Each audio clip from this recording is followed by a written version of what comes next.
사주팔자로서 과연 어디까지 찾을 수 있을까? 혹시 여러분 아시죠? 삼성그룹의 이재용 부회장하고 똑같은 출생 연월 일시에 태어난 사람이 없을까요? 있을까요? 예, 있을 겁니다. 아마 여러 명이 있겠죠. 그럼 여러 명이 전부 다 삼성의 후계자일까? 아니, 그건 아니겠죠. 사주팔자를 가지고 사람의 어느 부분까지를 우리가 알 수 있을까?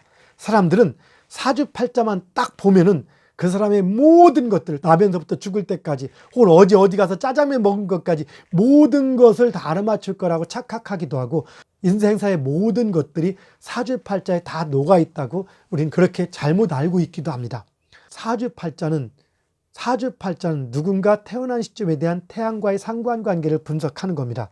그래서 사주팔자로 찾을 수 있는 것은 바로 태양의 흐름에 따른 그 사람 삶의 궤적, 몇 살 때 잘 나가고 몇 살 때 힘들고 올해 어떻고 내년 어떻고 이런 흐름과 특성, 성격 특성, 저 사람은 주로 운동을 상당히 좋아한다든가 아니면 학문적 특성을 가지고 있다든가 상당히 그 예능적 기가 뛰어나다든가 하는 이런 기본적인 특성을 알 수가 있고, 또 이걸 조금 더 공부한다라면은 이런 사주팔자를 가진 사람이 주로 어떤 사주팔자를 가진 사람과 궁합이나 어떤 인연이 맞는다든가 알 수 있습니다.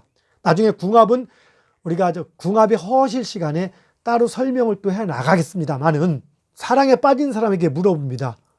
어디가 그렇게 좋아라고 할 때 우리는 막상 어디가 좋다고 말할 수가 없습니다. 오죽하면은 새끼발가락 둘째 마디가 좋다는 얘기도 있습니다. 즉 그냥 좋은 겁니다. 이유 없이. 왜 그럴까? 그런 기운이 있는 겁니다. 그런데 우리 이렇게 그냥 좋은 걸 콩깍지라 하는데, 이 콩깍지도 유효기간이 있습니다.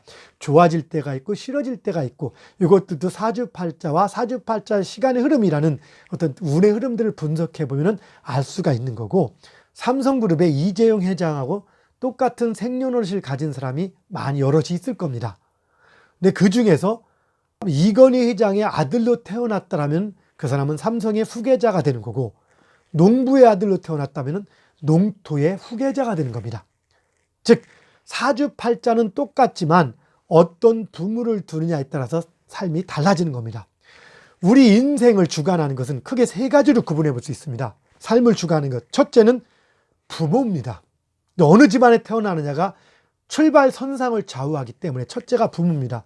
둘째는 내가 어떻게 선택하느냐, 노력을 하느냐, 이 시간에 놀고 있느냐, 공부를 하느냐, 어떤 선택을 통해 대학원을 진학해서 계속 이렇게 학문을 하는 사람이 있고 장사로 빠지는 사람이 있습니다.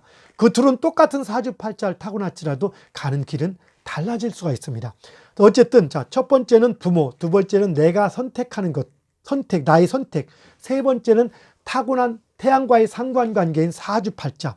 이 세 가지가 사람의 현재의 모습들을 주관합니다. 즉 현재 모습을 주관하는 것 중에서 사주팔자는 그 중에 하나라는 겁니다. 그런데 지구상에 있는 모든 생명체는 태양을 해바라기 하고 태양이 가장 큰 영향력을 미치다 보니까 태양과의 상관관계 분석표에는 사주팔자를 분석하면 그 사람 삶에 대해서 상당히 많은 부분들, 삶의 궤적을 알 수가 있는 겁니다. 자, 여러분, 역시 시청자 여러분 중에서 자녀분들이 있죠. 둘이나 셋. 근데 그 자녀분의 유전자가 다른가요? 예, 다른 경우도 있겠지만 대부분은 같습니다. 한 부모에 셋이나 둘, 셋, 넷의 자녀를 두는데 그 둘이든 셋이든 똑같은 부모의 유전자를 받았지만 다 똑같지 않습니다. 셋이면 셋, 넷이면 넷, 다섯이면 다섯, 다 다릅니다. 그럼에도 불구하고 같은 부모의 자녀들은 공통적인 특성을 또 가지고 있습니다. 부모의 특성을.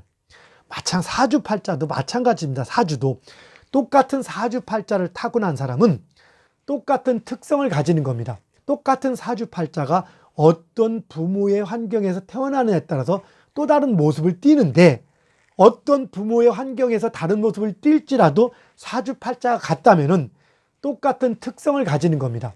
똑같은 자식들이 각자 다른 모습일지라도 공통적 특성이 있듯이 사주팔자가 같다면 누구나 공통적인 특성을 갖는 겁니다. 즉 사주팔자가 똑같으면 같은 흐름의 맥락을 갖습니다. 자, 이재용 부회장이 예를 들어서 운동을 좋아한다. 그러면 똑같은 사주팔자 가진 사람은 운동을 좋아하는 습성을 주로 가지고 있습니다. 또한 이재용 부회장이 음악을 좋아한다면 팝송을 좋아한다. 그럼 같은 사주팔자 가진 사람도 대략 비슷한 취향들을 가지고 있습니다.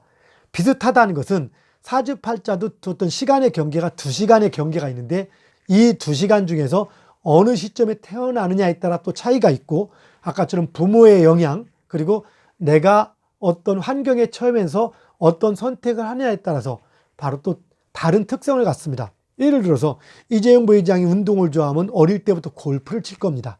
그런데 이재용 부회장하고 똑같은 사주팔자가 가난한 산골짜기 농부의 아들 태어났다면 골프를 칠 수 없기 때문에 축구를 한다거나 자치기를 하겠죠. 그래서 세월이 흘렀을 때 시골에서 태어난 사람은 자치기나 축구는 아주 잘하게 되겠고 또 삼성 이재용 부회장은 골프를 잘 치게 되겠죠. 그러나 둘의 공통점은 운동을 잘한다는 겁니다. 바로 이렇게 사주팔자는 대략적인 특성과 또한 잘 나가고 못 나가는 시간의 흐름을 찾을 수 있는 겁니다. 그럼 잘 나가고 못 나가는 시간의 흐름에 대해서 좀 더 정확히 알고 싶다면 때를 찾는 지혜 인생 사계절 석화리듬 편을 보시면은 바로 언제가 잘 나가고 성공하는 진짜 이유가 뭔가에 대해서 자세한 설명이 되어 있습니다.